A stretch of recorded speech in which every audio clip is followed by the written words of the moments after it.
Da haben wir nämlich eine besondere Idee. Da macht Das verraten wir keinen. Jo. So, hol mal die Pfanne. Da muss ich die guten Arme einhängen, aber. Da muss ich noch viel Kaiserschmarrn essen, bis ich hier allein davon.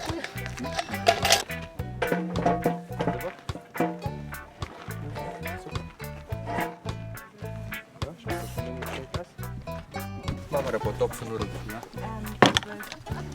Ich habe jede Kochsendung angeschaut, die es gegeben hat im Fernsehen, und bei gewissen, bei The Taste bin ich hängen geblieben, und dann hat er es noch gewonnen auch noch, und nachher, ich bin sozusagen ein Fan von ihm.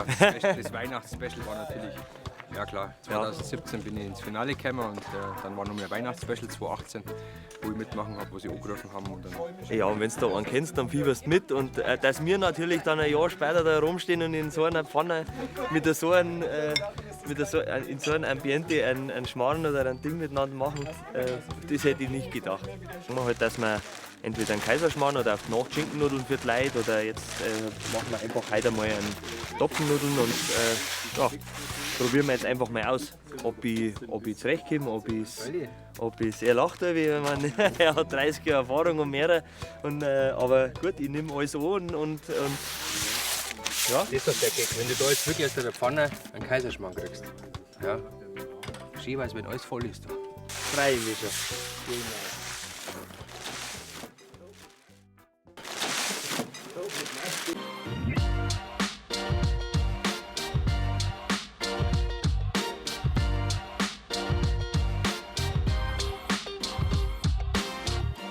Herum sein, weil es einfach ein schöner Platz ist zum Kochen, aber Schau dir mal das an.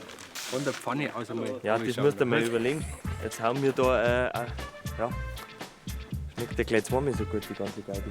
Beim Grill, da weiß ich, dass ich das drauf habe auf noch, oder eher. Ja. Bei der Pfanne, da habe ich jetzt noch ehrlich gesagt ein bisschen Respekt. Aber wenn der Handwerk sagt, das kriegen wir hin, dann kriegen wir es hin. Und ich bin ja jetzt, wir probieren es ja miteinander aus, das ist das Schöne.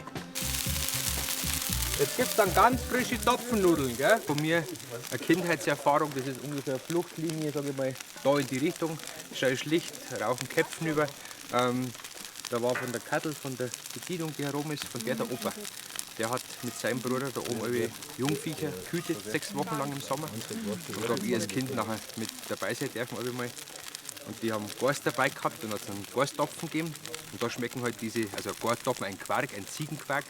Und da haben die Nudeln natürlich besonders gut geschmeckt. Gell? Das war natürlich, und dann waren wir in der Früh noch, ich mit 6 Jahren auf dem Weg zum Viech, Salz dabei gehabt, und dann auf dem Rückweg, klar mit 6 Jahren, die Kilometer nicht mehr latschen können. Und dann hat er gesagt, riech mal, wie das schon riecht, die Topfennudeln. Weißt du? Und das war wieder so ein Zug halt, gell? Da sagst du, okay, jetzt reißt dich damit zusammen und nochmal.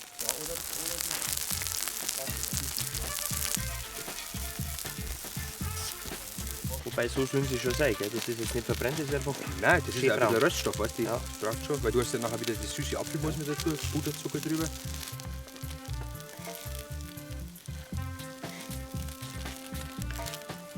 Puderzucker, oder? Ha, So. hüttentauglich. Danke dir. Hab ich noch dazu? Wunderbar. Gut. Top Sache. Jetzt schaut's her. Dreimal 3 war's, gell? 1, 2, 3. Lasst es euch schmecken und seid ehrlich. Gut? Und da muss der Beetshandwerk einen Brunnenkopf raufkommen und solche Nockel machen. Aber muss ich sagen, hervorragend. Ganz gut. Ja.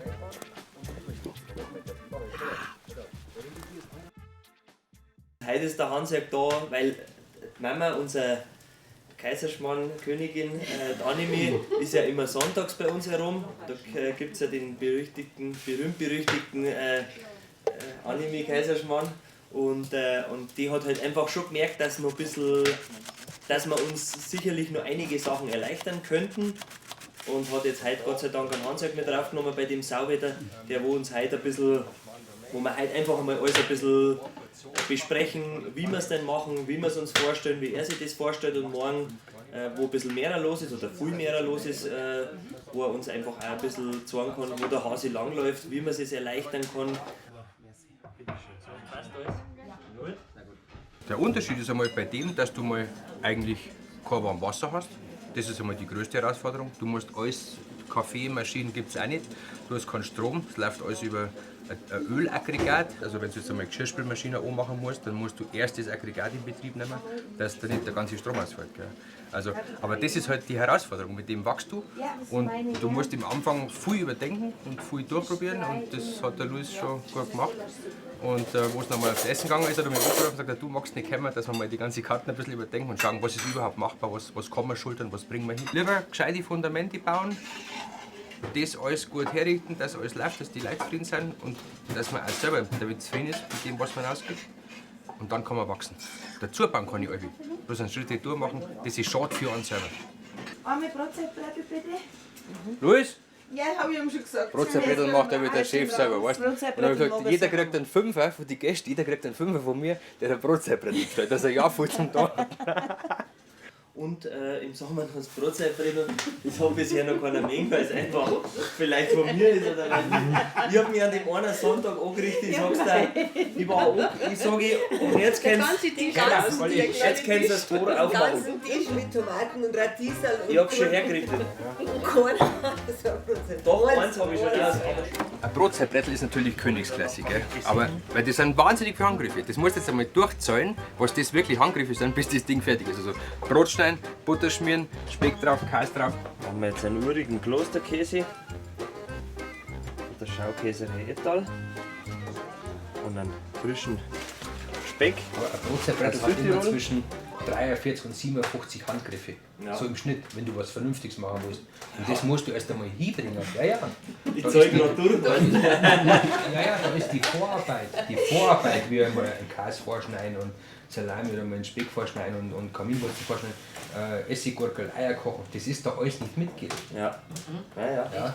Das ist nur, bis du dann, das heißt, bis von der Bestellung bis dann, wo es zum Gast geht, das sind die Handgriffe. Das ist Wahnsinn. So, das macht jetzt das Ganze noch rund. Ja, das ist von unserer Anime-Beets, das ist das Butterbrotblüten, Wildkräuter, mischt mit Salz. Schau mal her, wie das ausschaut.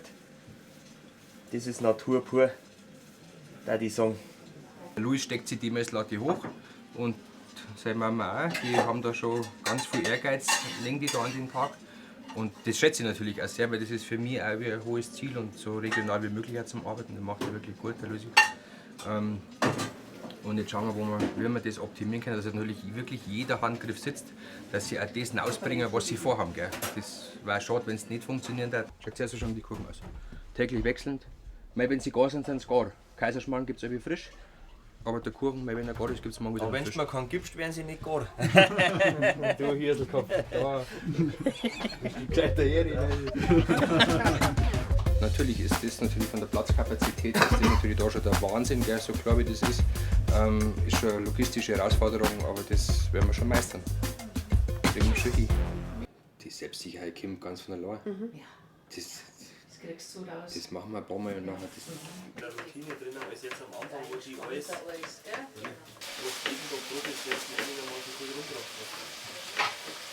Das dauert jetzt ein bisschen, 2-3 Mal irgendeinen Ablauf machen und dann strukturierst du das schon. Wenn die Mama sagen, sie wollen das weiterhin so machen, dann müssen sie das so machen. Nein, wissen wir nicht.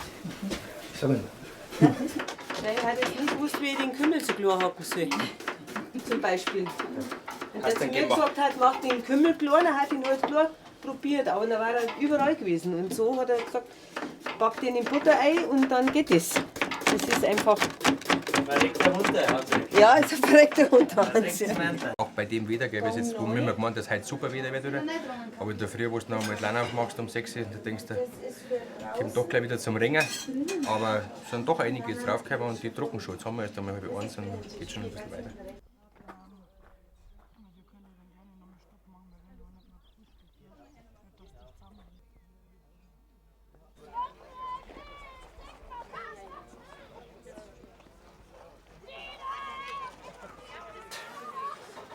.400, 500, ich habe keine Ahnung, noch ist ja alles voll draußen.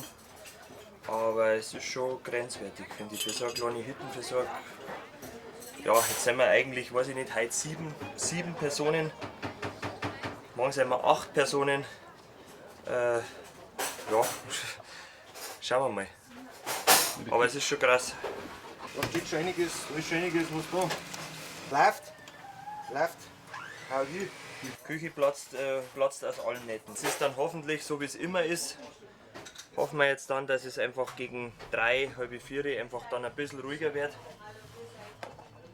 Und dann, ja, dann können wir wieder ein bisschen durchschnaufen, aber nur kurz, weil dann haben wir heute wieder 30 Übernachter. Dann geht schon wieder rund. Gulasch gibt's, Vorspeise, Nachspeise. Ja, das ist heftig, aber wie gesagt, morgen haben wir noch mal einen Feiertag und dann ist wieder unter der Woche, dann können wir das Ganze wieder ein bisschen mit ein bisschen mehr Ruhe und vielleicht ein bisschen mehr Luft zwischen die Schübe machen. An diese Grenze haben wir einmal hinkommen müssen, dass man sieht, was ist verbesserungsfähig, wo der wir was können wir schultern und jetzt fangen wir klar an und das lassen wir steigern bis zum ganz großen fertig. Ja, also das muss man dazu sagen, auch wenn wir danach ziemlich durch waren und platt waren und froh waren, wie es 4 war oder 5 war, ist gestern, glaube ich, vom ersten bis zum letzten Gast jeder zufrieden gegangen und jeder hat ein Lachen auf dem Gesicht gehabt und da glaube ich, das hat auf jeden Fall passt. War satt. Der eine hat mehr gegessen, der andere hat mehr getrunken.